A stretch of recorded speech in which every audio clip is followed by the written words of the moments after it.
একজন মানুষ ৩৫ বছর সরকারের হয়ে কাজ করেছেন। ঢাকা থেকে দিনাজপুর, দিনাজপুর থেকে বরিশাল, বদলির পর বদলি, সংসার টেনেছেন, সন্তান মানুষ করেছেন।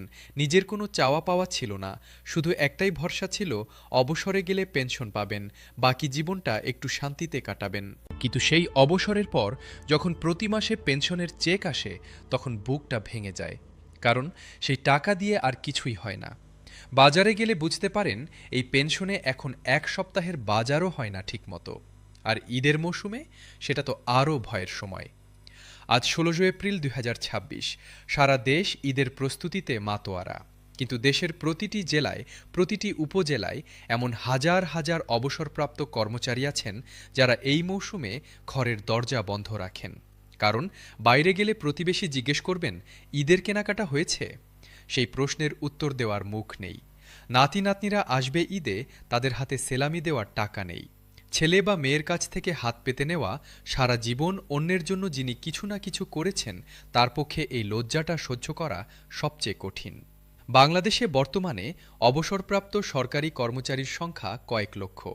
এদের পেনশনের পরিমাণ নির্ধারিত হয়েছিল যখন পে স্কেল ছিল ভিন্ন, বাজার দর ছিল ভিন্ন, জীবনযাত্রার ব্যয় ছিল অনেক কম। সেই হিসাবে নির্ধারিত পেনশন আজকের বাজারে কতটুকু কার্যকর সেটা একটু দেখলেই বোঝা যায়। একজন গ্রেড ১৫ থেকে অবসরপ্রাপ্ত কর্মচারীর মাসিক পেনশন এখন যা আসে তা দিয়ে ঢাকা শহরে একটি ছোট্ট কক্ষের ভাড়াও মেটানো সম্ভব নয়। আর ঈদের মাসে বাড়তি খরচের কথা তো ভাবাই যায় না। এই বাস্তবতাটা সংখ্যায় বললে মনে হবে কোনো রিপোর্টের তথ্য, কিন্তু যখন এই মানুষগুলোর মুখের দিকে তাকানো যায় তখন বোঝা যায় এটা কোনো পরিসংখ্যান নয়, এটা একটা জীবন্ত যন্ত্রণা। ঢাকার মিরপুরে থাকেন একজন অবসরপ্রাপ্ত কর্মচারী, বয়স ৬৮, ৩২ বছর সরকারি চাকরি করেছেন।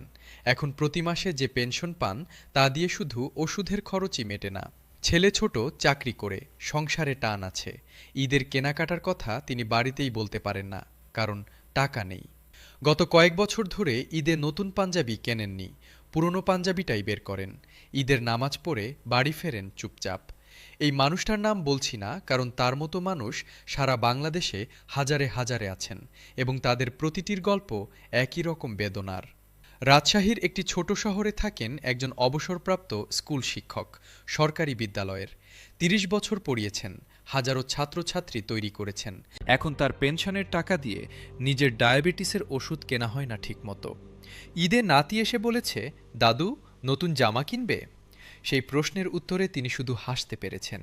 ভেতরে কি হয়েছে সেটা শুধু তিনিই জানেন।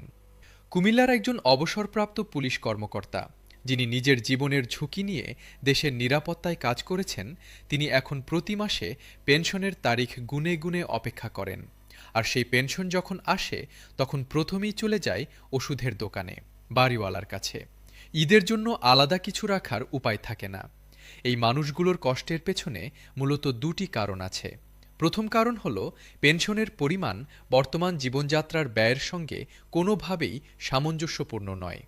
২০১৫ সালের পে স্কেলের ভিত্তিতে নির্ধারিত পেনশন আজ ২০২৬ সালে অর্থহীন হয়ে পড়েছে।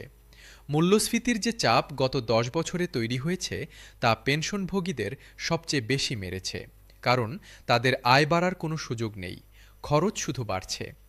দ্বিতীয় কারণ হল পেনশনের পাশাপাশি চিকিৎসা সুবিধা নেই বললেই চলে। বয়স বাড়লে রোগব্যাধি বাড়ে, এটা স্বাভাবিক। কিন্তু অবসরপ্রাপ্ত কর্মচারীরা সরকারি হাসপাতালে গেলে যে সেবা পান তা যথেষ্ট নয়। বেসরকারি হাসপাতালে যাওয়ার সামর্থ্য নেই, ফলে তারা রোগ বুকে চেপে বেঁচে থাকেন। ঈদের এই বিশেষ সময়ে পেনশনভোগীদের কষ্ট আরও তীব্র হয়ে ওঠে, কারণ বাংলাদেশে ঈদ শুধু একটি ধর্মীয় উৎসব নয়, এটি একটি সামাজিক বাধ্যবাধকতার উৎসব।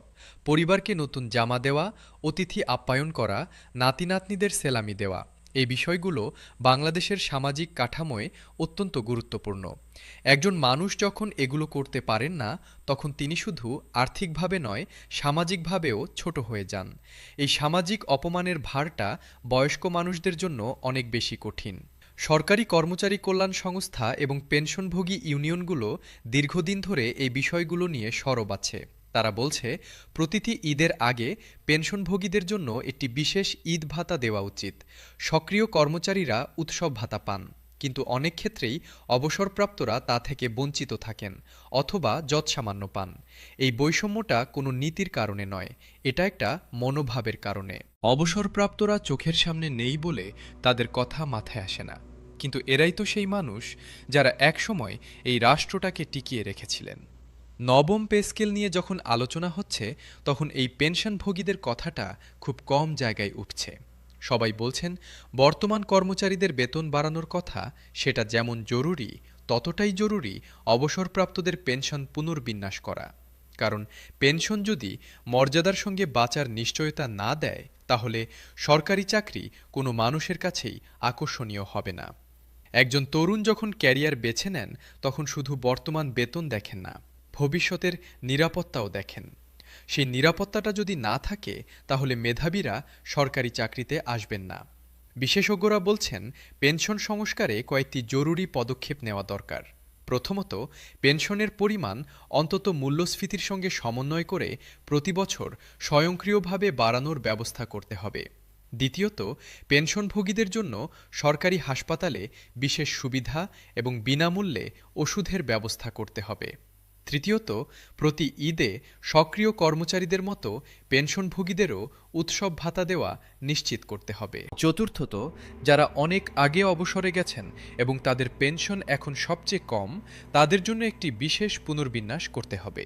এই চারটি পদক্ষেপ নিলেই পরিস্থিতি অনেকটা ভালো হয়। ঈদ মানে আনন্দ ভাগ করে নেওয়া, কিন্তু যখন সমাজের একটি বড় অংশ সেই আনন্দে অংশ নিতে পারে না শুধু টাকার অভাবে, তখন সেই ঈদ অসম্পূর্ণ থাকে। বাংলাদেশের এই পেনশনভোগী মানুষগুলো কোনো সাহায্য চান না, তারা চান তাদের প্রাপ্যটুকু। তারা চান মাথা উঁচু করে ঈদের নামাজ পড়তে যেতে, নাতিকে কিছু দিতে, মেহমানকে একটু আপ্যায়ন করতে। এই ন্যূনতম মর্যাদাটুকু নিশ্চিত করার দায়িত্ব যাদের, তাদের কাছে আজকের এই প্রতিবেদন পৌঁছানো দরকার। সরকারের কাছে আমাদের একটাই আবেদন, ঈদের আগে অন্তত পেনশনভোগীদের একটি বিশেষ ভাতার ঘোষণা আসুক। নবম পে স্কেল বাস্তবায়ন হোক, সেটাও চাই, কিন্তু তার আগেও এই মুহূর্তে যারা কষ্টে আছেন তাদের জন্য একটা তাৎক্ষণিক পদক্ষেপ নেওয়া হোক। কারণ এই মানুষগুলো অপেক্ষা করতে করতে ক্লান্ত। তাদের বয়স হয়েছে, শরীর দুর্বল, কিন্তু বুকের ভেতরে একটা আশা এখনো জীবিত আছে। সেই আশাটা যেন এবার পূরণ হয়। এই প্রতিবেদনটি যদি আপনার মনে কিছুটা নাড়া দিয়ে থাকে, তাহলে এখনই চ্যানেলটি সাবস্ক্রাইব করুন এবং ভিডিওটি শেয়ার করুন, যেন সরকারি মহলে এই কষ্টের কথাটা পৌঁছায়। বেল আইকন অন করুন। নবম পে স্কেল ও পেনশন সংস্কার বিষয়ক সকল আপডেট সবার আগে পেতে আমাদের সঙ্গেই থাকুন। আজ ১৬ এপ্রিল ২০২৬। ঈদ আসছে, বাজারে আলো জ্বলছে, দোকানে ভিড় বাড়ছে, কিন্তু সেই আলোর বাইরে অন্ধকারে বসে আছেন হাজার হাজার পেনশনভোগী, যারা একসময় এই দেশটাকে গড়েছেন। তাদের জন্য এবার অন্তত একটু আলো আসুক, এই প্রত্যাশাটুকু নিয়েই আজকের মতো বিদায় নিচ্ছি। ভালো থাকুন, সুস্থ থাকুন। ঈদ মোবারক। অনেক ধন্যবাদ।